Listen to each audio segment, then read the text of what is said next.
Aloha, I'm Reverend Myoshin Kaniumoe from Alaneo Zendo in Hilo.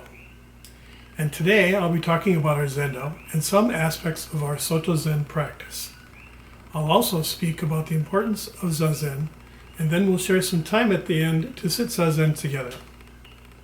In 2014, Alaneo Zendo was formed in response to a growing need in East Hawaii for a practice-based community in the Soto Zen tradition. Unencumbered by the cultural and social expectations of a traditional temple setting, Alaneo Zendo focuses on meditation practiced in a simple and intimate setting as the foundation of the teachings of Dogen and Dogen Zenji. The ability to grow with change is one of Zen Buddhism's most important teachings, especially now as the worldview becomes ever more diverse and far-reaching. Alaneo Zendo is the result of years of experience gained from the traditions of the major Soto lineages of the mainland United States, the traditional temples of Hawaii, and the monastic practices of Japan. This range allows the Zendo's community to recognize and practice within the world's diversity while still honoring its roots. Our name, Alaneo, is a Hawaiian word which translates as clear, calm, unclouded, free from impediment. Alaneo Zendo does not function like a typical Soto Zen temple. We offer no cultural or social activities. Before the COVID-19 pandemic, we would meet twice a week for Zazen meditation, followed by either a short service or a class. Due to the advent of COVID, our meeting space closed, so we meet once a week via Zoom for our class and services.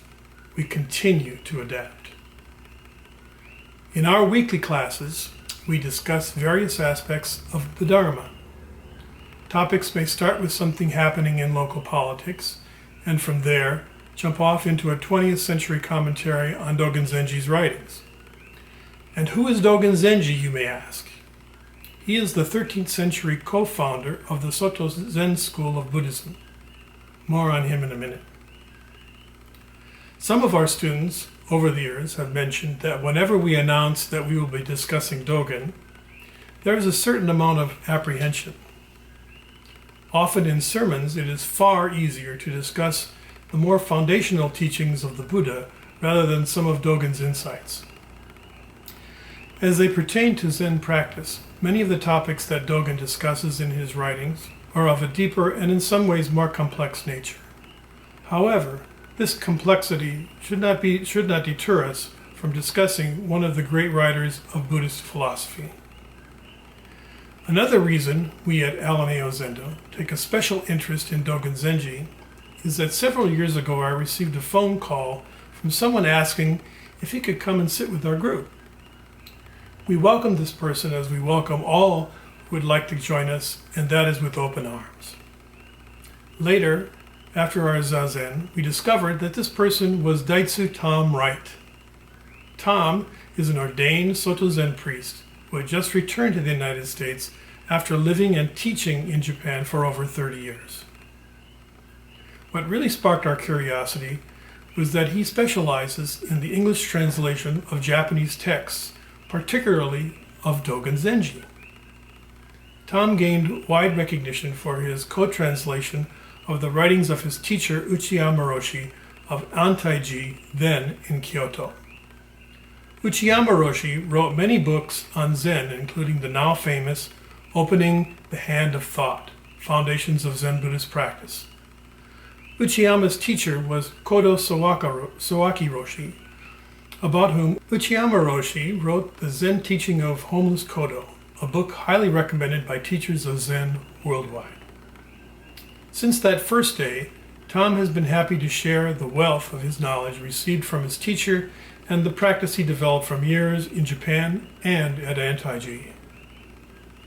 His insight into the teachings of Dogen as well as Uchiyama and Sawaki has opened the door of understanding not only to the members of Alaneo Zendo, but also to scores of his students over the decades, as well as to the readers of his translations. Part of the history of the Soto school is that for several hundred years the teachings of Dogen Zenji were considered so special that they were hidden away, known only to the most advanced or highest in rank. During this time, most monks were barred from studying Dogen. Besides being one of the founders of our Soto Zen sect, why should we study Dogen Zenji? In many ways, Dogen Zenji's practice and writings were revolutionary as he challenged the established practice of the time. In his time, study and practice were controlled by the religious and political elites. And this new upstart would eventually have to leave his home city of Kyoto for the obscurity of the countryside of the mountains of Fukuiken. Dogen was a smart kid, and it is said that he had read many writings of the great Chinese Buddhist masters as he was growing up. After he was ordained in the Tendai tradition, he had many questions that the Tendai priests ultimately could not answer. This inability would eventually drive the young Dogen to study in China and to seek out a master who would help to resolve his lingering questions. A revolutionary practice that Dogen would import to Japan from China was the practice of Zazen. While there was already a style of meditation previously introduced to Japan, the style Dogen would bring was radically different. Different in physical style, as practitioners were told to sit facing the wall, but also different in function. This new form of Zazen was not a means to an end. Zazen was not done so that one could obtain enlightenment as others had practiced it. Dogen's revolutionary new Zazen was that it was itself the embodiment of enlightenment. How is that? A definition of enlightenment is being able to see the true nature of reality. Dogen teaches us that as we sit and begin to let go of our own precious ego, we begin to see the true nature of reality. Our Zazen is itself enlightenment. We are human beings and can be easily overwhelmed by our emotions. When we leave the meditation cushion or the chair or wherever we are doing Zazen and re-enter the actions of our lives, our egolessness often dissolves and we return to our egocentric behaviors. Everyday sitting can help to remind us of our true self, the self without ego that puts others before oneself. It seems our human nature needs to be constantly reminded. Dogen's other revolutionary idea was that our practice does not stop when we stop our Zazen. He teaches that everything is a part of our practice, no matter what we are doing. In the monastery, this point is exemplified in the ritualization of every detail, down to the washing of the face and hands, brushing of teeth, and the using of the restroom. This is not ritual for ritual's sake, but done as a reminder that everything we do in our daily lives is part of our practice. Dogen has much more to teach us, and I urge you to seek him out. While his teachings are profound and revolutionary, even now, his writing style is sometimes difficult for modern readers. We are fortunate that in this time there are plenty of wonderful books by modern masters that provide excellent translations of this 13th century master with insightful and useful commentary on his teachings, opening windows of understanding. The classes Alaneo Zendo offers, combined with our Zazen and religious services, provide what we feel is a comprehensive and singular environment for practice. What we strive for is the understanding that everything is part of our practice, and what we learn on the cushion in the Zendo is applicable to everyone's life, no matter what one's age, sex, religion, ethnic background, or orientation may be. In humility and respect, we draw from the deep history and teachings of the great masters, all the way back to the Buddha, not only from their writings, but from the oral traditions that are foundational to the practice of Buddhism. Buddhist sutras, or the teachings of the Buddha, have been chanted in temples and monasteries for many centuries and have been passed down to us through the help of many teachers. Traditionally, it is taught that by chanting the sutras, we gain merit for ourselves, and through participation in services, we dedicate this accrued merit and pass it on to others. Sutra chanting is a way through which we can fulfill our bodhisattva vows by selflessly helping and aiding others. When we say that we are chanting the sutras, we are usually talking about chanting the teachings attributable to the Buddha Shakyamuni, such as in the Heart Sutra, or more accurately, the Heart of Great Perfect Wisdom Sutra, known in Japanese as the Hanya Shingyo. This sutra is chanted almost daily in most Soto temples, monasteries, and Zen centers worldwide. The Heart Sutra is a distillation of a much larger sutra, which contains many teachings of the Buddha, and its original form is in many thousands of lines. The Heart Sutra is exactly that, the heart of the very much longer sutra, concise form of the basic teachings of the Buddha. For a deeper exploration of the Heart Sutra, I urge you to see Shohaku Okumura Sensei's book, Living by Vow. Also, part of many Buddhist services are chants called dharanis, which means that which supports. These chants are very ancient, and translation into English is nearly impossible. The sounds of the words have been transliterated into several different languages going back to the Indic languages of India. The transliterated sound of the ancient words are deemed powerful and capable of generating merit. In 1996, the Soto School undertook a project to translate into English most of the sutras and other chants that are used in daily practice at most temples and monasteries in Japan. The official translations of these sutras were published in 2001. Our practice at Alaneo Zendo is to use the English translations of the sutras at appropriate services throughout the year as well as at our weekly services. While many people may have heard recordings of Buddhist chanting, the experience of saying a sutra can be quite challenging, particularly when it is a translation of an unfamiliar language. Translated sutras can be difficult to chant in a musical way, while still maintaining intelligibility and oral power. At Alaneo, we simply speak the sutras. In this way, we are able to proceed together as a sangha while preserving the clarity of the sutras. As part of my talk, I will just simply read the Heart of Great Perfect Wisdom Sutra, or the Hanya Shingyo.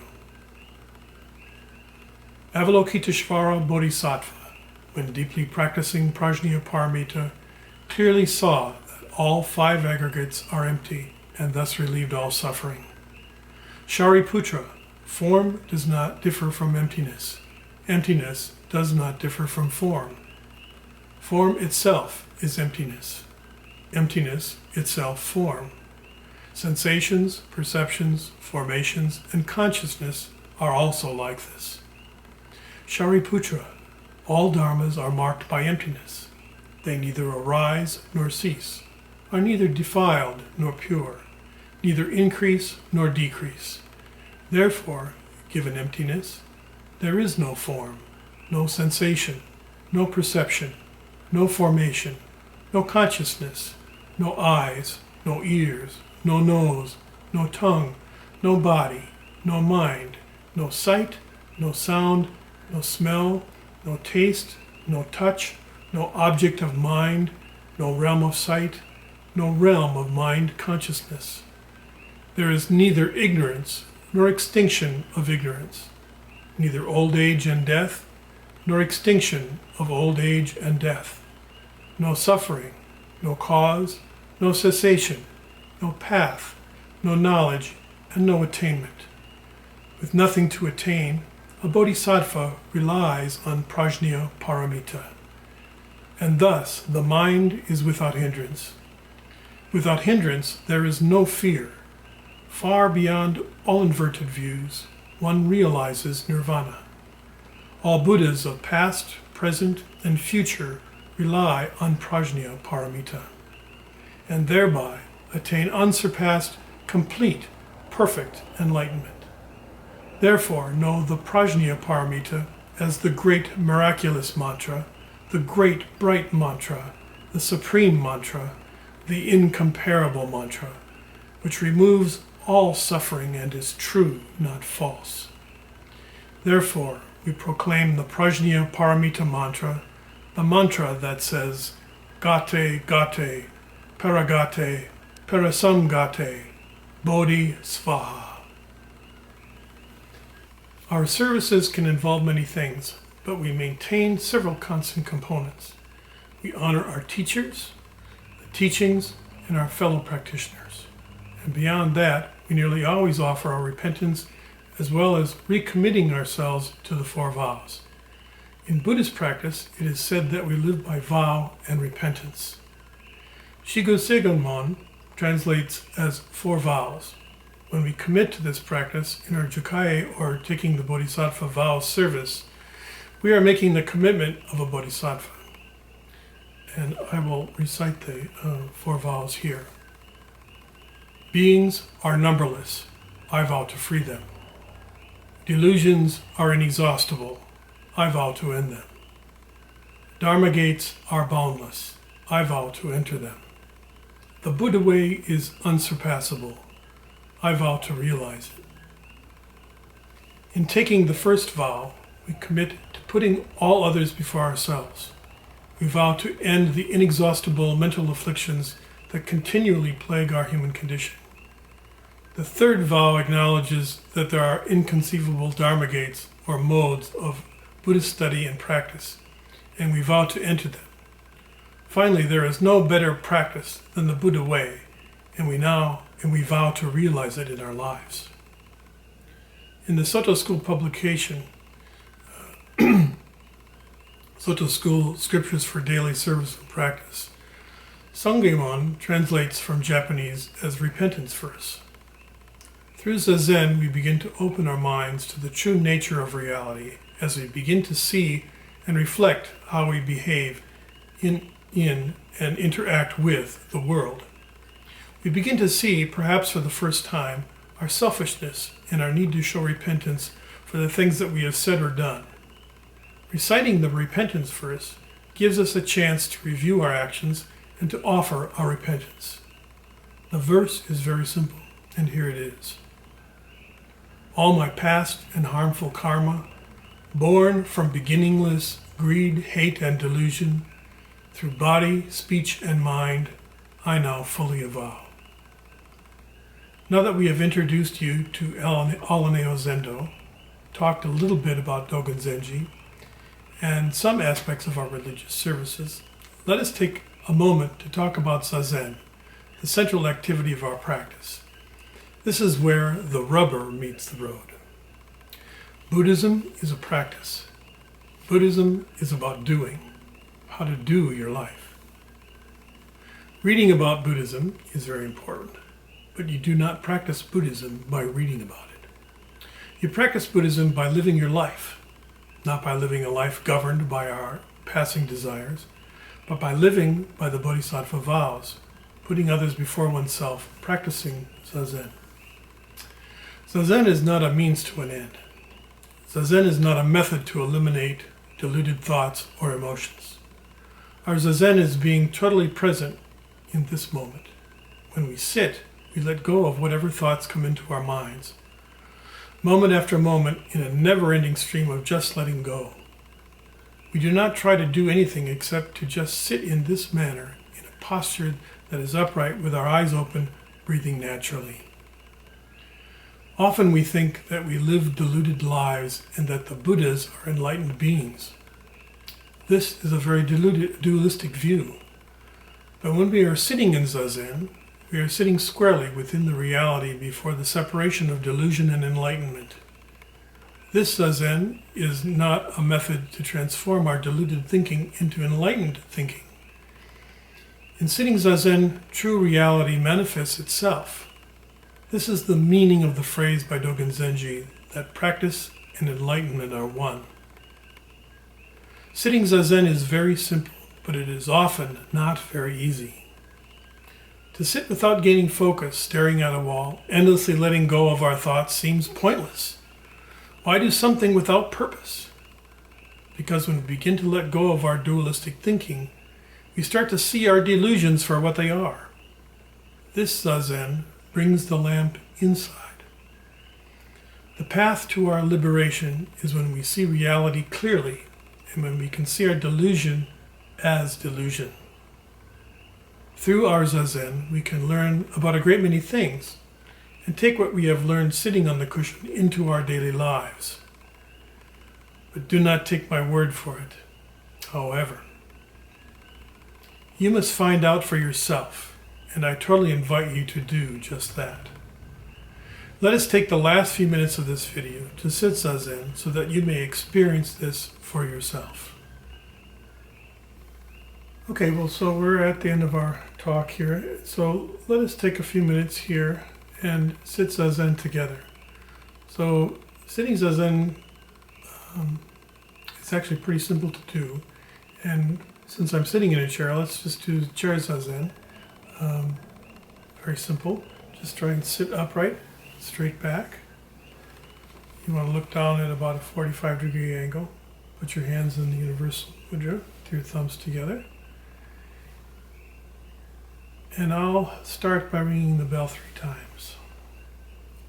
And we'll sit for a few minutes.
thank you for watching our little video for today. Thank you.